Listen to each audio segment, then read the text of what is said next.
এসেছি আপনার কাছে। যে সময় আজরাইল ইদ্রিস নবীর কাছে আসলো, আসার সাথে সাথে দেখতেছে জান্নাতের ভিতর থেকে কি জানি এসেছে, জান্নাতের ভিতর থেকে খাবার এসেছে। ইদ্রিস আলাইহিস সালাম ওই খাবার দিয়ে ইফতার করবেন। ইফতারের আগ মুহূর্তে আজরাইল আলাইহিস সালাম যখন ইদ্রিস নবীর কাছে আসলো, আসার পর ওনার পরিচয় গোপন রাখলেন, ওনার কোনো পরিচয় দেয় না। ইদ্রিস নবী ডাক দিয়া বলতেছে, যুবক, ও যুবক, তুমি কে আমার কাছে এসেছো? আজরাইল বলতেছে, আমি একজন মানুষ, আমি একজন মানুষ। ইদ্রিস নবী আল্লাহর পয়গম্বর, কেমন নবী ছিলেন, সারাটা দিন রোজা রাখিয়া ইফতারের সময় উনি ইফতার করবেন। ওই সময় বলতেছে, ভাই তুমি ওইদিকে আসো, আমার সাথে ইফতার করবেন, আমার সাথে তুমি খাইবেন। আজরাইল বলতেছে, মনে মনে ভাবতেছে, হাই রে, ফেরেশতাদের তো খানা খাওয়া হারাম, ফেরেশতারা তো খানা খায় না, আল্লাহ হারাম করে দিয়েছে, আমি তো কোনো কিছু খাইতে পারবো না, আমি এখন ইদ্রিস নবীকে কি বলবো? ও আজরাইল ডাক দিয়া কয়, আল্লাহর পয়গম্বর, আপনি রোজা রেখেছেন, আপনি খান, আমি খাইব না, আপনি একা একা ইফতার করেন। এবার যখন আজরাইল ইফতার করলো না, কোনো কিছু খাইলো না, ইদ্রিস নবী যখন ইফতার করিয়া নামাজ আদায় করলো, নামাজ আদায় করার পর আজরাইলকে সাথে নিয়ে ইদ্রিস আলাইহিস সালাম জঙ্গলের ভিতরে ঘুরানি চলে গেল। ইদ্রিস নবী বলতেছে, যেই লোকটা আমার কাছে বসলো, আমি খাইতে বললাম, কিছু খাইলো না, ওই লোকটার সাথে আমি আজকে ঘুরতে যাইব, আমি দেখতে চাই আমার কাছে লোকটা কোন কারণে এসেছে, নিশ্চয় কোনো মতলব আছে। এবার ইদ্রিস নবী যখন ঘুরান চলে গেল, আজরাইল আলাইহিস সালাম ইদ্রিস নবীকে ডাক দিয়া কয়, আল্লাহর পয়গম্বর, ওই যে দেখো সামনে একটা শস্যা ক্ষেত দেখা যায়, আসো না আমরা ওই শস্যা ক্ষেত গিয়ে শস্যা ফারিয়া ফারিয়া খাই। ইদ্রিস নবী ডাক দিয়া কই, কিরে, এই কি কথা বললাই? আমার বাড়িতে বললাম তোমাকে খাওয়ার জন্য, তুমি খাইলাই না, এখন আরেক বেদার ফসল তুমি কোন বিবেকে খাইবা? আরেকজনের ফলানো ফসল খাওয়া তো গুনাহ, এটা তো আল্লাহর আদালতে নাই, এটা খাইলে আল্লাহর আদালতে বিচার দেওয়া লাগবে। এবার আজরাইল কিছু বলল না। এবার ইদ্রিস নবী আবার যখন আরেকটু জায়গা গিয়ে একটা মাঠের মধ্যে গেল, মাঠের মধ্যে যাইয়া দেখতেছে একটা ছাগলের ফাল দেখা যায়। আজরাইল ডাক দিয়া বলে, ও আল্লাহর পয়গম্বর, সামনে দেখো না কত সুন্দর ছাগল দেখা যায়, আসুন আমরা ওইখান থেকে একটা ছাগল আনিয়া জবাই কইরা গোশত গুলা খাই। এবার ইদ্রিস নবী ডাক দিয়া কয়, যুবক, তুমি কে? আমি চিনলাম না, আমার বাড়িতে বললাম খাওয়ার জন্য, কিন্তু আমার বাড়িতে কোনো কিছু খাইলাই না, এখন কেন আরেকজনের হক মাইরা খাওয়ার জন্য পাগল হয়ে গেছো? তোমার মতলব কি আমাকে বলো। এবার আজরাইল বলতেছে, আর লুকায়া রাখা যাবে না, আমার আসল পরিচয় তোমাকে দেওয়া লাগবে। ইদ্রিস নবী ডাক দিয়ে কই, কে তুমি? কি তোমার আসল পরিচয় কি? আমাকে তোমার আসল পরিচয় দাও।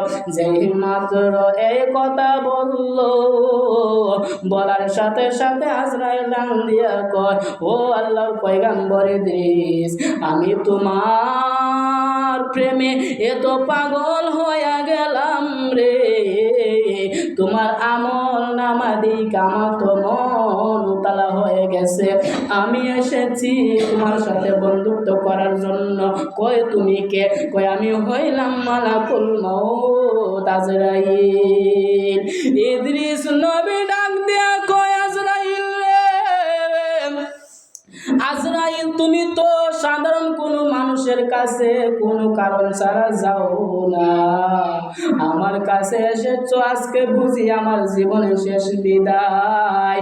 এবার আজরাইল বলতেছে না, আপনার জীবনের শেষ দিন আজকে না, আমি এসেছি আপনার সাথে বন্ধুত্ব করার জন্য। এবার ইদ্রিস নবী বড় জ্ঞানী নবী ছিলেন। ইদ্রিস নবী বলতেছে, আজরাইল, আমি কোনো ব্যক্তির সাথে এমনি বন্ধুত্ব করি না, আমার সাথে বন্ধুত্ব করতে হলে আমার কিছু শর্ত আছে, এই শর্তগুলা আদায় করতে হবে। আজরাইল ডাক দিয়া কয়, নবী গো, যত শর্ত থাকুক না কেন আমি সম্পূর্ণ শর্ত পালন করব, তবুও তোমার সাথে আমি বন্ধুত্ব করতে চাই। এবার ইদ্রিস নবী ডাক দিয়া কয়, আমার শর্ত হলো তিনটা। ওই তিনটা শর্ত কি আপনি বলেন? এবার বলল, এক নাম্বার শর্ত হলো আমি জীবিত থাকতে আমি মৃত্যুর স্বাদ গ্রহণ করতে চাই, আমি মরতে চাই। দুই নাম্বার শর্ত হলো আমি জাহান্নামটা ঘুরে ঘুরে দেখতে চাই। তিন নাম্বার শর্ত হলো আমি আল্লাহর জান্নাতের ভিতরে যাইতে চাই। আজরাইল বলে, ইদ্রিস নবী গো, কোনো মানুষ জীবিত থাকতে তো জান্নাতের ভিতরে যাইতে পারে না, কোনো মানুষ জীবিত থাকতে তো জাহান্নামের ভিতরে যাইতে পারে না। মানুষ প্রথমে মৃত্যুবরণ করে, তারপর তার আমলনামা বিবেচনা করিয়া তাদেরকে জান্নাত জাহান্নামের ভিতরে দেওয়া হয়। এবার ইদ্রিস নবী ডাক দিয়া কয়, এই কারণে তো বলছি আমি প্রথম মৃত্যুবরণ করতে চাই, আমি জানতে চাই মরণের কতটুকু কষ্ট হবে। যে মাত্র এই কথা বলল, আজরাইল আলাইহিস সালাতু ওয়াস সালাম বলতেছেন, ও আল্লাহর পয়গম্বর, আল্লাহর অনুমতি ছাড়া তো আমি কোনো মানুষের রূহ নিতে পারি না, আল্লাহ যদি অনুমতি দেয় তাহলে আপনার রূহটা আমি বাহির করব। এবার আল্লাহকে আজরাইল ডাক দিয়া বলে, আল্লাহ, আমি চাইছিলাম তোমার নবী ইদ্রিসের বন্ধু হওয়ার জন্য, ইদ্রিস নবী তিনটা শর্ত দিছে, আমি এখন কি করব? আল্লাহ বলে, আজরাইল, আমি তোমাকে অনুমতি দিলাম রে, যে তিনটা শর্ত দিছে ওই শর্তগুলা তুমি আদায় করো। এবার যখন আজরাইল আলাইহিস সালাতু ওয়াস সালাম বলল, আল্লাহর পয়গম্বর, আল্লাহর অনুমতি আমি পাইছি, আল্লাহ আমাকে অনুমতি দিছে আপনার রূহটা নেওয়ার জন্য। এবার বলতেছে, বেশি সময় রাখা যাবে না, 1 মিনিটের উপরে আমার রূহ নিয়ে রাখতে পারবে না, রূহটা আবার আমার ভিতরে দেওয়া লাগবে। আজরাইল বলতেছে, ঠিক আছে, আমি 1 মিনিটের বেশি রাখবো না। যেই মাত্র ইদ্রিস নবীর রূহটা ঠান দিয়া ভিতর থেকে বাহিরে আনলো, আনার সাথে সাথে ইদ্রিস নবী জমিনে পড়ে গেল। আবার যখন রূহটা ভিতরে দিল, দেওয়ার সাথে সাথে ইদ্রিস নবী দাঁড়াইয়া গেল, দাঁড়ানো থেকে আবার অটোমেটিক জমিনে পড়ে গেল। আজরাইল ডাক দিয়া কয়, ও আল্লাহর পয়গম্বর, তোমার গায়ে এত শক্তি, তুমি কি অসুস্থ হয়ে গেলে নাকি? তুমি আবার রূহ দেওয়ার পর তোমার ভিতরে তুমি জমিনে পড়ে গেলে কোন কারণে? এবার ইদ্রিস নবী ডাক দিয়া কয়, আজরাইল, কোন কারণে জমিনে পড়ে গেছি এটা তো তুমি ভালোই জানো। কয়, না নবী, না, আমি জানি না, আপনি বলেন না। কয়, আমার রূহটা তুমি বাহির করছো, কত কষ্ট হয়েছে একমাত্র আমি জানি, তুমি তো জানো না। আর আজরাইল বলতেছে, ও আল্লাহর নবী, তোমার কত কষ্ট হয়েছে আমাকে একটু বলো না। এবার ইদ্রিস নবী ডাক দিয়ে কয়, আজরাইল, আমার কতটুকু কষ্ট হয়েছে তুমি জানতে চাও? কহ, আমি জানতে চাই, বলো না। এবার ইদ্রিস নবী ডাক দিয়া কয়, আজরাইল, আমাকে এত কষ্ট দিয়েছো, জীবিত একটা মানুষের পায়ের আঙ্গুলের নখের চামড়া থেকে পুরা বডি চামড়া টান দিয়েছে চিরা হয়, ওই লোকটা যত কষ্ট হয় তার চেয়ে বেশি কষ্ট আমার হয়েছে। আজরাইল ডাক দিয়া কয়, নবী গো, আমি আরো যত রূহ কবজ করেছি, কোন কষ্ট দিয়েছি, কিন্তু আপনার রূহটা আনার সময় আমি বিন্দা পরিমাণ কষ্ট দেই না। আপনি কেমনে বললেন আপনার কষ্ট হয়েছে? মায়ের সন্তান মায়ের কোলে দুধ পান করিয়ে যেইভাবে ঘুমিয়ে যায় ওইভাবে আপনার রূহটা আমি কবজ করেছি। ইদ্রিস নবী বলে, না রে আজরাইল, আমার মনে হয় তুই আমার দেহের চামড়াগুলা টাইনা টাইনা ছিঁড়তাছস, এতটুকু কষ্ট আমার হইছে। এবার আছে ইদ্রিস নবী ডাক দিয়া কই, আমি নবী হইয়া যদি আমার এত কষ্ট হয়, আমার আখেরে জামানার নবীর উম্মতের না জানি কি কষ্ট হবে রে। এবার ইদ্রিস আলাইহিস সালাম ডাক দিয়া কয়, আজরাইল, আমার 1 নাম্বার শর্ত তুমি পূরণ করছো, 2 নাম্বার শর্ত আমাকে আমার এখন পূরণ করে নাও। এবার আজরাইল বলতেছে, 2 নাম্বার শর্ত আপনি জাহান্নাম দেখতেন। আজরাইল ইদ্রিস আলাইহিস সালামকে নিয়ে জাহান্নামের ভিতরে চলে গেল। জাহান্নাম ঘুরায়া ঘুরায়া ঘুরায়া ঘুরায়া দেখাইলো। যেই মাত্র জাহান্নাম গুইরা গুইরা দেখলো রে, দেখার সাথে সাথে আজরাইল ইদ্রিস নবী বলতেছে, আজরাইল, জাহান্নামের ভিতরে এত বড় বড় পাথর কি, এই পাথর দিয়ে আল্লাহ কি করব? এবার আজরাইল ডাক দিয়া কই, ইদ্রিস নবী গো, দুনিয়ার যত আগুন আছে আগুনের মধ্যে যদি পাথর ফেলানো হয় ওই আগুনে পাথর জ্বালাইতে পারে না, কিন্তু এই পাথর এমন পাথর যে পাথর লোহার কাছে হার মানে, ওই পাথর জাহান্নামের আগুনের তাপে মোমের মতোই গলে যাইব।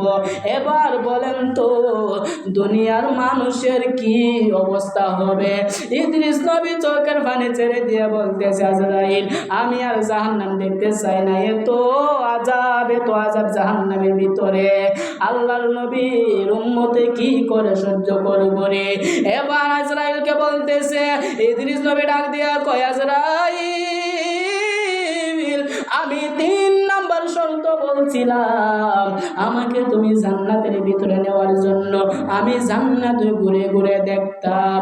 এবার আজরাইল আলাইহিস সালাম ইদ্রিস নবীকে নিয়ে ৪র্থ নাম্বার আসমানে যখন চলে যায়, যাওয়ার সাথে সাথে জান্নাতের ভিতরে যখন ঢুকাইব ওই সময় জুতাগুলা ইদ্রিস নবী খুললেন, খোলার সাথে সাথে ইদ্রিস নবী জান্নাতের ভিতরে চলে গেল। এর আগে আজরাইল বলতেছে, ও আল্লাহর পয়গম্বর, ঠিক আছে জান্নাতের ভিতরে ঢুকাইমু তোমারে, তুমি জান্নাতের ভিতরে বেশিক্ষণ থাকতে পারবে না, আবার জান্নাতের ভিতর থেকে চলে আসতে হবে। ওই ঠিক আছে, তোমার কথা আমি মানলাম, আমি জান্নাতের ভিতরে যাইব আর আসবো। প্রথমে ইদ্রিস নবী তো আগেই বলছিলাম নবীদের মধ্যে জ্ঞানী ছিলেন ইদ্রিস নবী, ইদ্রিস নবীর বুদ্ধিও ছিল বেশি। প্রথমে জুতাগুলা বাহিরে রাখলো, রাখার পর ইদ্রিস নবী জান্নাতের ভিতরে প্রবেশ করলো, করার পর আবার বাহিরে আসলো, আসিয়া বলতেছে, আজরাইল, জুতা নিতাম মনে নাই, আমি জুতাগুলা নিয়ে জান্নাতে যাইব। আবার যখন জুতাগুলা লইয়া জান্নাতের ভিতরে গেল, যাওয়ার সাথে সাথে জান্নাত ঘুরে ঘুরে দেখতেছে আর বলতেছে, আজরাইল, জান্নাত কত সুন্দর, না জানি জান্নাতের ভিতরে আরো কত সুন্দর, আমি কি ভিতরে যাইতে পারবো নি? কয় না, ভিতরে যাওয়ার পারমিশন নাই, ভিতরে যাইতে যদি হয় রাহমাতুল লিল আলামিন নবী যখন আসবে, ওই নবী যখন ভিতরে ঢুকবে ওই সময় সবাই ঢুকতে পারবো, কিন্তু আখিরি জামানা নবীর আগে একবারে ভিতরে মেন জায়গায় কেউ যাইতে পারবো না। যারা আসে রে তারা আপনি যেখানে ঢুকেছেন ওই জায়গায় থাকবে, কিন্তু রাহমাতুল লিল আলামিনের আগে ভিতরে কেউ ঢুকতে পারবে না। এবার আজরাইল ডাক দিয়া কয়, ইদ্রিস নবী, তোমার 3টা শর্ত আমি পূরণ করছি, আবার আমাকে বন্ধু বানাও। ওই ঠিক আছে, তোমাকে আমি বন্ধু বানাইলাম। আজরাইল বলতেছে, বন্ধু, ঠিক আছে, বন্ধু বানাইলে আমার কথা ছিল তুমি জান্নাতের ভিতরে ঢুকবা আবার চলে আসবা, আসো আমি তোমাকে দুনিয়ার জমিনে নিয়ে দিয়ে আসি। ইদ্রিস নবী ডাক দিয়া কয়, বন্ধু রে, তোমার সাথে আমার কোন কন্ট্রাক্ট ছিল আমি জান্নাতের ভিতরে ঢুকবো আবার বাহির হয়ে আসবো। আমি তো একবার ঢুকছি, ঢুইকা তো বাহির হইছি, কন্ট্রাক্ট তো বরাবর শেষ হয়ে গেছে। এখন আমার নিজের ইচ্ছায় আমি ঢুকছি, আমার নিজের ইচ্ছায় আমি বাইর হইমু, কেউ আমার বাহির করতে পারবো না। এবার আজরাইল বলতেছে, আল্লাহর নবীজি আপনি যদি না বাইরে আসেন আমার তো চাকরি থাকবে না, আল্লাহ আমাকে চাকরি থেকে নোট করে দিবেন। কয়টা আমি জানি না, তুমি আমাকে বলছিলে ঢুকার জন্য, ঢুকছি আবার বলছো বাহির হয়ে আসার জন্য। আমি যখন ঢুকিয়া বাহির হয়ে আমার জুতাগুলা নিয়ে আসলাম, এবার তো আর কোনো কথা হয় না, আমার নিজের ইচ্ছায় আমি ঢুকছি, আমি আর বাহির হইব না। আজরাইল ডাক দিয়া কয়, আল্লাহ গো, ও আল্লাহ, ইদ্রিস নবী তো আমার কথার কাছে ফলনি খাইলিছে, ও আল্লাহ এটা কি করে সম্ভব? এবার আল্লাহ ডাক দিয়া কয়, আজরাইল তোমার সাথে কি বলছিল ইদ্রিস নবী? কই ইদ্রিস নবীকে আমি বলছি জান্নাতের ভিতরে যাইবা তবে আবার চলে আসবা। কই ঠিক আছে, আর কোনো কথা হইছে নি? কই না, আর কোনো কথা হয় না। কই তাইলে তো ইদ্রিস নবী প্রথম ঢুকছে, ঢুকে আবার বাহির হয়ে আইছে, তোমার কথার সাথে বরাবর হয়ে গেল, এরপর তো আর কোনো কথা হয় না। ইদ্রিস নবী নিজের ইচ্ছায় ঢুকছে, নিজের যদি মন চায় বাহির হয়ে আসার জন্য আসবে, আর তো আসবে না। কয় আল্লাহ তাহলে ইদ্রিস নবীকে তো দুনিয়ার